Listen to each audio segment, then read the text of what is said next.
पांच हो गए। अब निर्जरा और मोक्ष। तो निर्जरा तत्व का विपरीत श्रद्धान जो है कि रोके ना चाह, अपनी चाह को, अपनी इच्छाओं को रोकता नहीं। क्या नहीं करता है? अपनी इच्छाओं को रोकता नहीं है। निज शक्ति को, अपनी शक्ति को क्या कर देता है? खो देता, छुपा देता। हम इतने देर तक नहीं बैठ सकते, हम इतने देर तक नहीं बैठ सकते, हम इतने देर तक नहीं खड़े रह सकते, हम इतने देर तक भूखे नहीं रह सकते, हम इतनी देर तक प्यासे नहीं रह सकते हैं। तो जबकि कितनी देर तक प्यासे रह सकते हैं? साधनों पर्याप्त। जब नरक में होते तो कल पानी की एक बूंद नहीं मिलती, लड़ाई कितनी होती। पहले नरक की कितनी है? एक सागर उत्कृष्ट आयु। दूसरे नरक की 3 सागर, तीसरे नरक की 7 सागर, 7 सागर, चौथे नरक की 10 सागर है, और 5वें नरक की 17 सागर, छठे नरक की 22 सागर, 7वें नरक की 33 सागर। बात समझ में आई? कितने 33 सागर का भूख प्यासे रहते। और सिद्ध जो होते, आनंद जो होते हैं, उन्हें तो खाते ही नहीं। बात समझ में आई? तो शक्ति है हमारे अंदर, आत्मा में कितनी शक्ति है? अनंत शक्ति है। लेकिन हमने उस शक्ति को क्या कर लिया है? छुपा लिया है। जिस दिन हम उपवास करते हैं, उस दिन भूख लगती क्या? प्यास लगती क्या? शरीर थोड़ा ढीला कमजोर जरूर पड़ जाता है, लेकिन भूख प्यास नहीं लगती। क्यों? क्योंकि हमने इच्छाओं को रोक लिया, अपनी इच्छाओं को ऐसा मन को बना लिया है कि आज मुझे खाना भोजन नहीं करना। यदि आप घर में होते तो अभी 1 2 4 घूंट तो पानी पी लेते, और वो कलियों का अमृत तो पिया ही लेते हैं? लेकिन यहाँ बैठे आप घंटा 2 घंटा 3 घंटे यहाँ पे रहेंगे, आपको भूख प्यास कुछ नहीं लगेगी, और घर जाते ही चालू हो जाता है। आपने यहाँ पर अपने मन को ऐसा मैनेजमेंट करके रखा है, अपने मन को कंट्रोल करके रखा है कि हमें नहीं खाना है, नहीं पीना है। इसलिए क्या होगी? भूख प्यास की बाधा नहीं हुई भी तो भी हमने उन इच्छाओं को क्या किया?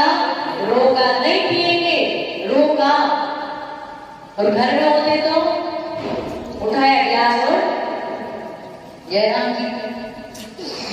तो जो भी है, यह जीव अपनी चाह को रोकता नहीं, शक्ति को छुपाता है। शिव रूप निराकुल, ये कौन से तत्व का विपरीत श्रद्धा है? निर्जरा तत्व का। अब मोक्ष तत्व का विपरीत श्रद्धा क्या है? कहते हैं शिव रूप निराकुलता न। वो बोलता है मोक्ष में निराकुलता नहीं है, वहां तो आकुलता ही आकुलता है। क्यों आकुलता है मोक्ष में? क्योंकि वो कहता वहां लड़के रहेंगे, वहां ना बीवी है, ना बच्चे है, ना टीवी है, ना बीवी है, ना दुकान है, ना कुछ है। क्या करेंगे वहां? यदि एक दिन घर में बैठे रहे, छुट्टी हो जाए और काम हो जाए तो दिन भर बोर हो जाते हैं, चलो घूमने चलते कहीं। वहां तो अनंत अनंत काल तक बिल्कुल कोई काम नहीं करना है, तो बोर हो जाएंगे। इसलिए वहां पे तो आकुलता ही आकुलता है। यहाँ तुम्हारे इसमें उसमें लगा रहता है, कभी दोस्तों के पास बैठ जाओ, कभी टीवी देख लो, कभी बीवी, कभी बच्चे, तो कभी रिश्तेदार, कभी घूमना, ये सब। वहां तो एक जगह ही रहना है, कहीं हिलना डुलना भी नहीं है। तो बोले आकुलता वहां कैसी है? कौन सोचता है? मिथ्या दृष्टि, जिसमें मोक्ष तत्व का जिस पर विपरीत श्रद्धा है। जबकि हमारे यहाँ क्या कहते हैं कि क्या कहते हैं? शिव रूप निराकुलता। वहां तो कहते हैं निराकुलता ही नहीं है शिव में। जब तीसरी हाथ पढ़ेंगे तो वहां पे कहेंगे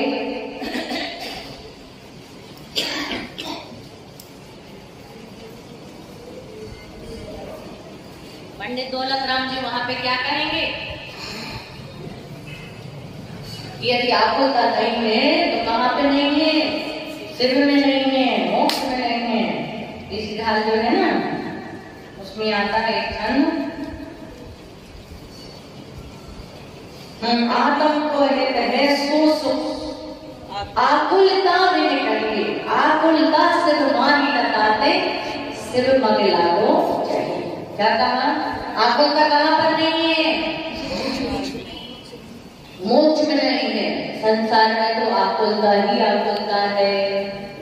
जब हमें किसी की चिंता ही नहीं है, यदि आपका व्यापार अच्छा चलता हो, आपके बच्चे अच्छे से काम कर रहे हो, तो आपको कैसा लगता है? आकुलता होती कि निराकुलता? कैसा रहता? शांति रहती ना। हमारे बच्चे पढ़ाई कर रहे हैं, अच्छे डिवीजन से पास हो रहे हैं, हमारा धंधा अच्छा चल रहा है, पूरा परिवार एकदम खुशहाल है, आपको कैसा लगता है? शांति लगती है। ऐसी ही जब वहां पे सब कुछ अच्छा है, कुछ है ही नहीं, कुछ झंझट ही नहीं है, तो विकल्प पैदा होने का कोई औचित्य नहीं। इसलिए आकुलता कहाँ पर नहीं है? मोक्ष में। और यहाँ पर संसार में क्या है? आकुलता ही आकुलता है। लेकिन जो मोक्ष तत्व का विपरीत श्रद्धानी है वो कहता है कि मोक्ष में आकुलता ही आकुलता है। मोक्ष में क्या है? हाँ, शिव रूप निराकुलता न जोए। वहां पर निराकुलता नहीं है, नहीं दिखाई देती। क्यों नहीं दिखाई देती? बोले वहां जाओ, सीधे लटक जाओ सिर के बल। वहां कोई दुकानदारी, कोई काम धंधा नहीं है, इसलिए वहां ज्यादा आकुलता है, यहाँ आकुलता नहीं। ये कैसा सिद्धांत हुआ? जबकि संसार में क्या है? आकुलता। मोक्ष में क्या है? विपरीत सिद्धांत क्या हुआ? मोक्ष को आकुलता सहित मानना, ये मोक्ष तत्व का विपरीत। सीधी इतनी सी बात है। मोक्ष में आकुलता मानना ये क्या है? आप देखो, सुबोध भैया के मन में बात आ रही, बोले सही तो बात है, सही तो बात है, ऐसे ही है।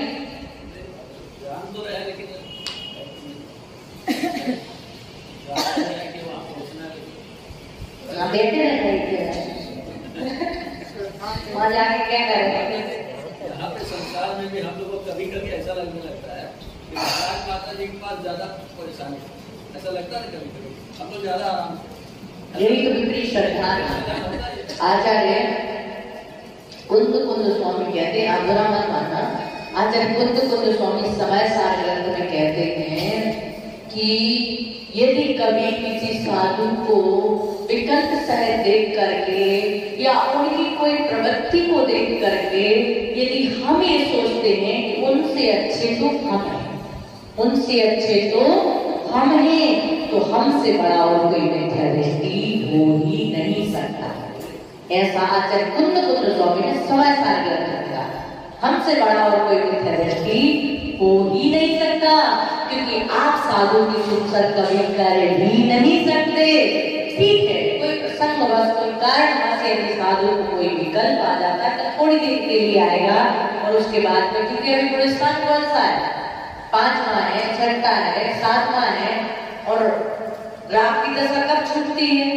बाद में पुरस्कार में छूटती है। लेकिन संजन कसाय तो अभी भी विद्वान है, सज्जन क्रोध है, संजन मान है, संजन माया है और संजन लोभ है। और जो आपने कहा इनसे अच्छे तो हम हैं, सिर्फ आपने उन साधु के लिए नहीं कहा इनसे अच्छे हम हैं, बल्कि पूरे साधु परवृष्टि के लिए आपने क्या कह दिया? इनसे अच्छे हम हैं। अब उसमें बहुत सारे साधु ऐसे हैं जो भावलिंगी होंगे, बहुत सारे साधु ऐसे हैं जो अपनी चर्या को निर्दोष पालन करते होंगे। उन साधुओं के लिए हमने, वो कितना साधु है लेकिन हमने पूरे नमोकार मंत्र पर अश्रद्धान कर दिया। इसलिए कभी ये विचार, ये भावना कभी मत लाना। साधु का जीवन ही ऐसा है, कभी अनुकूलता में जीना और कभी प्रतिकूलता में जीना। हम आपको बता दें कि स्मृति करना कठिन नहीं है, एक बार आहार करना कठिन नहीं है, पैदल चलना कठिन नहीं है। कठिन यदि है तो इतनी पूरी समाज अपनी भावना को ध्यान रख करके चलना एक बहुत। एक लड़की जब शादी करके लाते उसको कई दिन लग जाते हैं एडजस्ट करने, जबकि कितने लोगों को एडजस्ट करना उसको सिर्फ परिवार के 4-5 लोगों, परिवार 4-5 लोगों को एडजस्ट करना, तब भी उसको महीनों सालों लग जाते हैं। लेकिन गुरु को पूरी समाज को, सबके अलग अलग मन, अलग अलग भावनाएं, अलग अलग विचार, उन सबकी भावनाओं को ध्यान रख करके कार्य करना और साधु आत्मा की भावना के अनुसार चलना एक बहुत मुश्किल कार्य हो जाता है। पापल का कहानी है मोक्ष नहीं, आपल का कहानी है मोक्ष नहीं। अभी मोक्ष क्यों नहीं, पंचमकाल में मोक्ष क्यों नहीं? इसलिए तो नहीं क्योंकि अभी यहाँ पर श्रावकों को तो है ही, लेकिन साधुओं को भी कई जगह बहुत सारे तकलीफों का विषय। और अभी क्या चौथे काल में अभी तो कुछ भी दुख नहीं है, अभी इतने श्रावक भी मिल रहे हैं सुनने के लिए। जंगलों में रहते थे और कितने कितने उपसर्ग होते थे उनके ऊपर, राजा महाराजा प्रजा, पूरे 500-500 साधुओं को जला दिया करते थे, खानी पे देती, सीढ़ियां रख दी सिर पे, आभूषण लगा दिए। अभी श्रावक तो शब्द हमें बोल के चले तुम्हें तकलीफ होने लगती है, दुख होने लगता है, कैसा कैसे बोल दिया, विकल्प होने लगता है। लेकिन पहले तो सीढ़ी की सीढ़ी रख दी, सहनी की सहनी का भक्षण करके चली गई, फिर भी उपसर्ग तो हुए। इतने नहीं होते उपसर्ग, यदि कोई साधु का एक साधु को कोई एक्सीडेंट कर दे तो पूरा देश हिल जाता है? तो पहले तो पूरे के पूरे साधुओं को घानी में फेंक दिया, 500-500 साधुओं को दंडक राजा ने दंडक वन में पूरे 500 साधुओं को घानी में फेंक दिया, 700 मुनि राजा के ऊपर घोर उत्सर्ग किया। ये सारे उत्सर्ग अब से ज्यादा पहले होते थे, अब छोटे मोटे थोड़े बहुत चलते हैं, होते रहते हैं, ठीक है।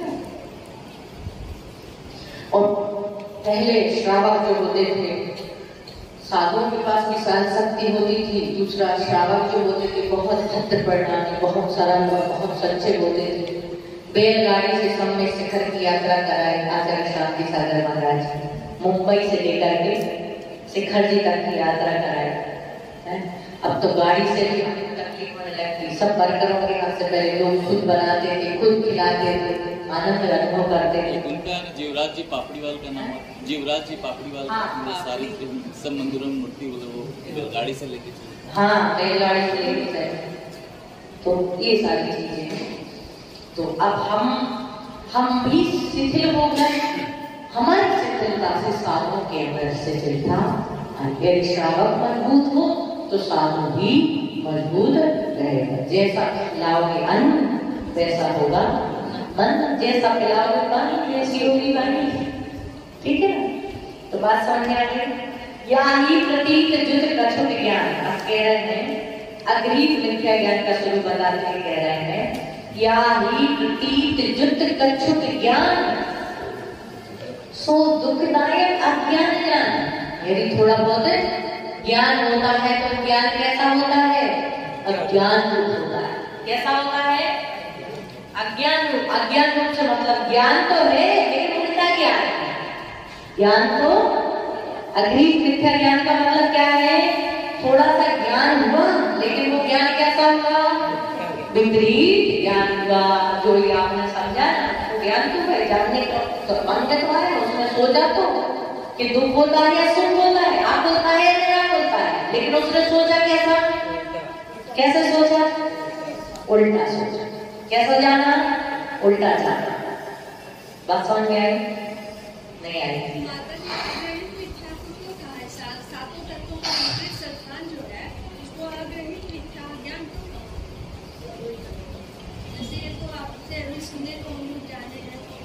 इसलिए कहा कि ज्ञान तो उसको हुआ लेकिन कौन सा ज्ञान हुआ? विपरीत हुआ। एक तो श्रद्धा होना, जानना ज्ञान है, श्रद्धा होना दर्शन है, चाहे वो मिथ्या हो चाहे तो सब है। बात समझ में? श्रद्धा होना दर्शन है, जानना ज्ञान है और आचरण करना जागरण है। अब सुख ये हमारे ऊपर है, ठीक है ना? तो पहले उसने क्या किया? श्रद्धा ने किया, इन सभी तत्वों पे श्रद्धा ने किया। उन तत्वों को जाना भी कैसे जाना? विपरीत जाना। तो वो कौन सा ज्ञान कहलाएगा? अग्रहीत अज्ञान कहलाएगा। क्या कहलाएगा? बात समझ में आई? नहीं आई? जैसे भगवान बहुत अच्छे हैं। कैसे भगवान? वहां शांति मिलती है, ये आपका श्रद्धा हुआ। क्या हुआ? लेकिन अब आपने भगवान के स्वरूप को जानना प्रारंभ किया, ये क्या हो गया? ज्ञान। भगवान कैसे बने उसका आचरण भी प्रारंभ कर दिया, तो वो क्या हो गया? क्या हो गया? बात समझ में आ गई? भगवान के ऊपर श्रद्धा होना, भगवान की वाणी के ऊपर श्रद्धा होना, ये दर्शन है। भगवान ने जो कहा है उसको जानना, ये क्या है? ज्ञान है। और भगवान ने जो कहा उस पर अमल करना, ये क्या है? विचार। ठीक है? तो अतिरिक्त मिथ्या ज्ञान कैसे हुआ? जो थोड़ा सा ज्ञान हुआ उसे, वो ज्ञान भी कैसा हुआ? उल्टा। समीचीन ज्ञान नहीं हुआ। उसने कैसे जाना? मोक्ष में क्या है? क्या है? आपको पता है कि आप आपको उसके पास ज्ञान हुआ, लेकिन कैसा हुआ? वो ज्ञान उल्टा। ये क्या हो गया? विपरीत अज्ञान। वस्तु कोई अलग नहीं है, वस्तु वही है। एक को श्रद्धा करना है, जैसे आपको किसी डॉक्टर पर ट्रस्ट होता है, विश्वास होता है कि डॉक्टर बहुत अच्छा है, तब उसके पास जाते हैं, फिर उससे आप जानकारी लेते, मुझे बुखार चढ़ा है तो उसकी दवाई दो, मुझे प्रॉब्लम है इसकी दवाई दो। फिर आप उससे क्या लेते? ज्ञान लेते। वो बोलता है ऐसे दवाई खाना, ऐसे खाना। ये क्या हो गया? ज्ञान। और आपने फिर दवाई को खा लिया, ये क्या हो गया? जब तक डॉक्टर के ऊपर श्रद्धा नहीं हुआ तब तक आप उसके पास गए नहीं, और फिर उसने जो कहा उसका तुमने आचरण नहीं किया। समझ में आई बात?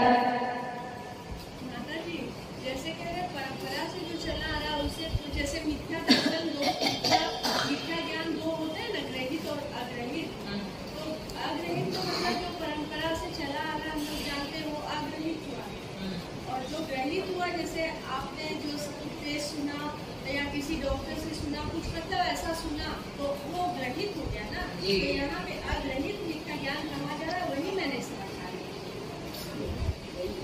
देखो, अग्रहित मिथ्या ज्ञान है, ये ज्ञान हमारा आज का नहीं है, ये ज्ञान आज का नहीं है।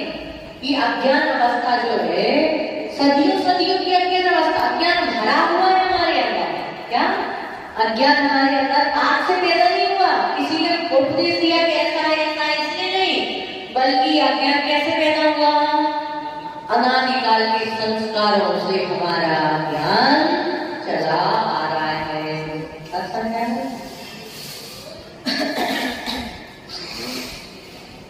जो आज का ज्ञान दिया गया है उससे उसका श्रद्धा और आचरण कैसा हो रहा है वो गृहीत हो जाएगा, और जो पूर्व से अज्ञान अवस्था है वो अग्रहीत हो जाएगी। ठीक है?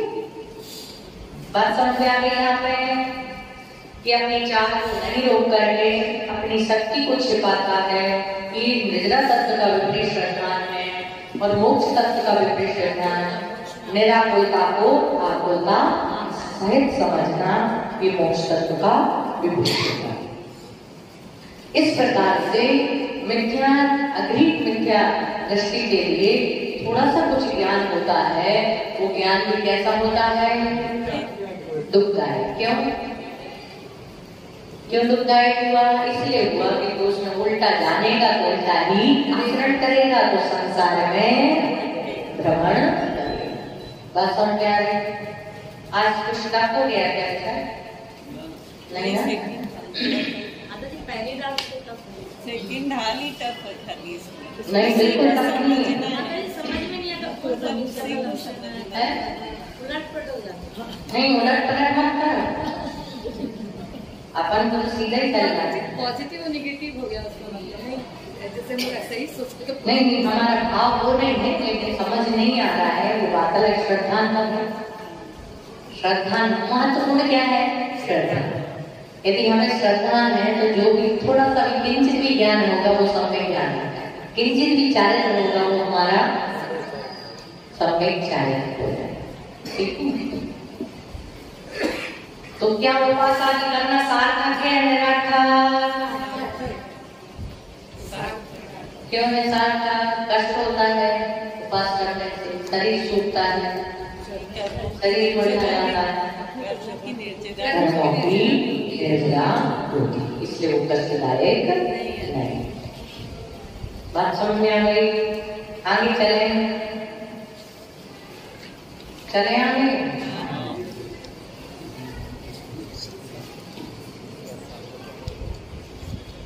अग्नि मिथ्याचारित का स्वरूप कहते हैं। निज तिसियन में जो प्रवृत्त ताको जानो मिथ्याचरित्र।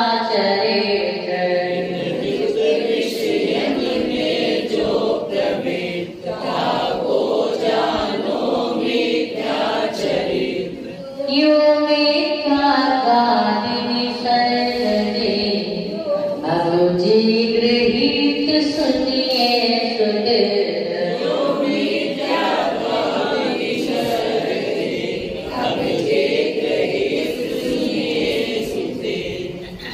पढ़िए।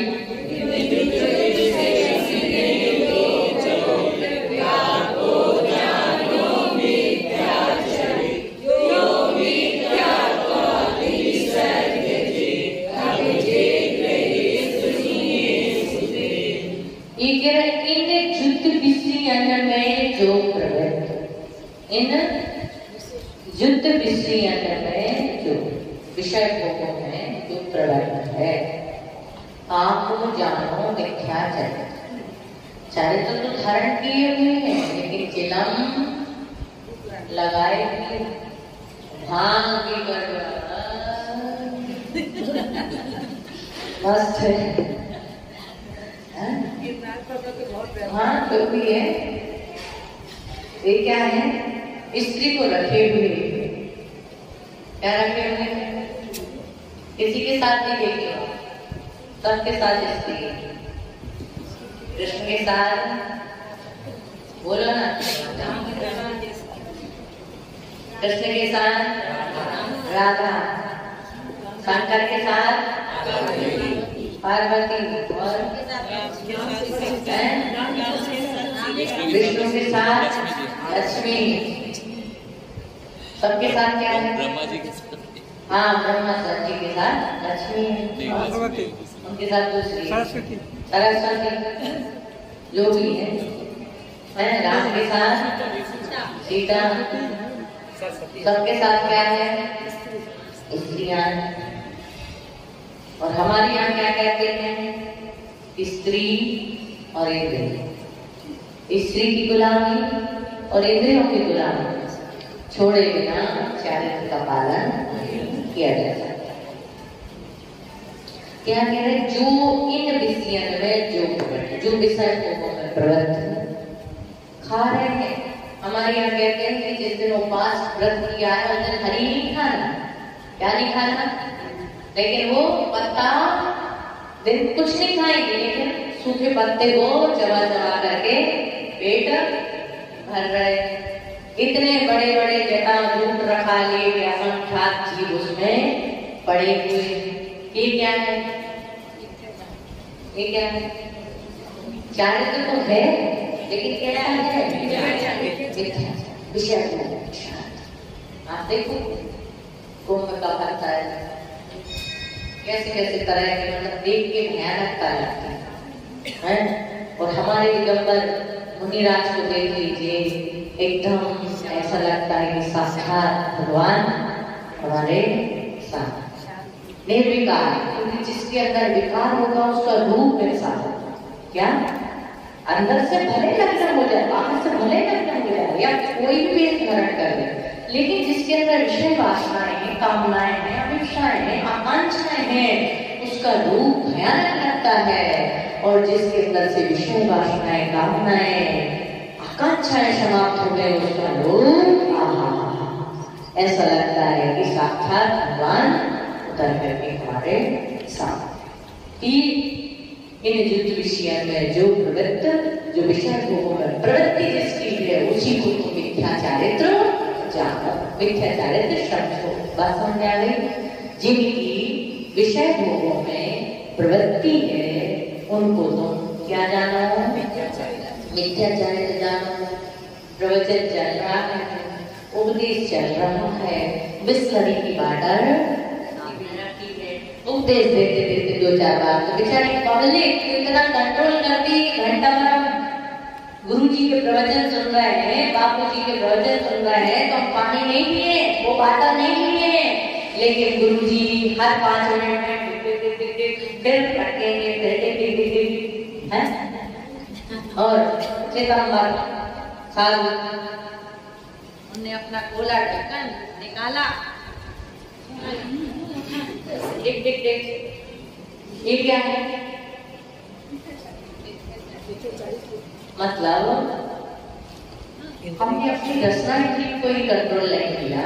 जिसने रचना को कंट्रोल नहीं किया उसने किसी भी इंद्री को कंट्रोल नहीं किया, क्योंकि रचना ही एक ऐसी इंद्री है जो चखने और पकने का दोनों काम करती है।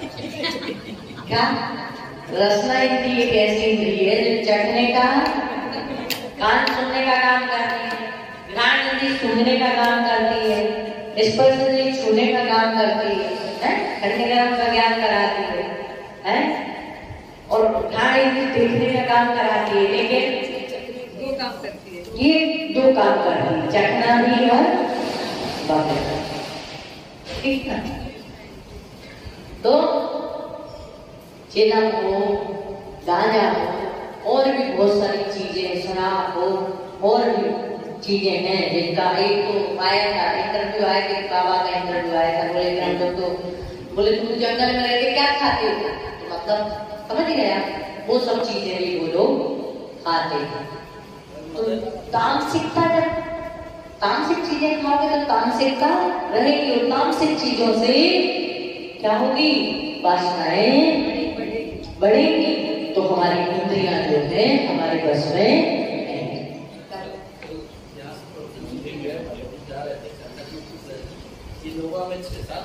इसी तरह के हमको अचानक करता पजामा पहले हो गया, भैया हम लोग हरिद्वार से हैं और वहाँ से ये बबूत वाले बाबा हमारे बड़े बाबा हैं, बोलने लगे जिससे तो हम लोग पसंद आता है किसी भी हालत में। बोले भैया और अचानक मेरा पेट गड़बड़ाया हुआ, जब कुछ नहीं था, लेकिन हम उतना नहीं चाह रहे थे पेट गड़बड़ाया हुआ, हमको तुरंत जाना छोड़ के निकले तो शांति मिला। रास्ता में ऐसे लोग रास्ता फिर कुछ न कुछ मान लीजिए कोई इस तरह का बात छोड़ देता है, ऐसे कुछ पहले माला वाला थोड़ा काम करके खींच ले। ये सारी चीजें मतलब कहने का मतलब अपन हम गुरु के पास हमारे जिन्होंने इंद्रियों को बस में किया हुआ है, जिनका निर्विकार जीवन है, उनके पास हम जाते हैं तो उठने का मन नहीं करता। जाते हैं 10 मिनट के 5 मिनट दर्शन करके आएंगे, घंटा में निकल जाता है, 2 घंटा निकल जाता है, पता ही नहीं चलता, क्योंकि उनकी जो ऊर्जा है वो ऊर्जा हमारे लिए शांति प्रदान करके बरोब करके रखती है। और ऐसे कहीं चले जाते ऐसे लगता है कहाँ गए, गलती से आ तो गए लेकिन हम कब यहाँ से तो ये इस सब चीजों का प्रभाव पड़ता है। तो बात समझ में आ गई? जैसे किसी मंदिर में अपन जाओ तो ऐसा लगता है कि यहाँ से निकलो ही मत, थोड़ी देर के लिए जाएंगे फिर भी ऐसा लगता है कि यहाँ पर बैठे रहो, रुक जाओ। तो ये यहाँ ऊर्जावान जो जगह होती है वहाँ पर अपने आप मन लगता है, रुकने का बैठने का मन होता है। इतनी बात समझ में आ गई कि जिन विषयों में जिनकी विषय वासनाओं में प्रवृत्ति है, विषय मतलब 5 इंद्रियों के विषयों में जिनकी प्रवृत्ति है उसको मिथ्या चरित्र जानना चाहिए। यो विद्या बाद में सर्ग जे अब जे गृहीत सुनिए सुते। अभी हमने यहाँ पर गृहीत मिथ्या दर्शन, अगृहीत मिथ्या दर्शन, अगृहीत मिथ्या ज्ञान और अगृहीत मिथ्या ज्ञान के स्वरूप को यहाँ पर कहा। अब गृहीत मिथ्या दर्शन, गृहीत मिथ्या ज्ञान और गृहीत मिथ्या ज्ञान को उनको सुन। समझ में आई? नहीं आई? कहते हैं पंडित की कथा और बीवी की विधा। नहीं समझ में आए तब सिर हिलाते रहना चाहिए। यदि सिर नहीं हिलाया तो समझ में आने बात। नीचे की लाइन का बात इतना ही मतलब है कि वो मिथ्यात्वादी निसर्ग जी, मतलब एक मिथ्यावादी अग्रीत मिथ्या दर्शन, अग्रीत मिथ्या ज्ञान और अग्रीत मिथ्याचारित्र के स्वरूप को हमने यहाँ पर कहा। अग्रीत मिथ्या दर्शन, ग्रीक मिथ्या ज्ञान और ग्रीक मिथ्याचारित्र को कहेंगे तो आगे आप सुनो। ठीक है? ओम नमः सिद्धिभ्याम। कल आज से यहाँ पर शाम को ठीक 6:15 बजे से महिलाएं, बच्चे, बच्चियां यहाँ पर भक्तामर की अर्थ सहित क्लास लगाई जाएगी शाम को 6 बजे। 6 मतलब 6:15 बजे।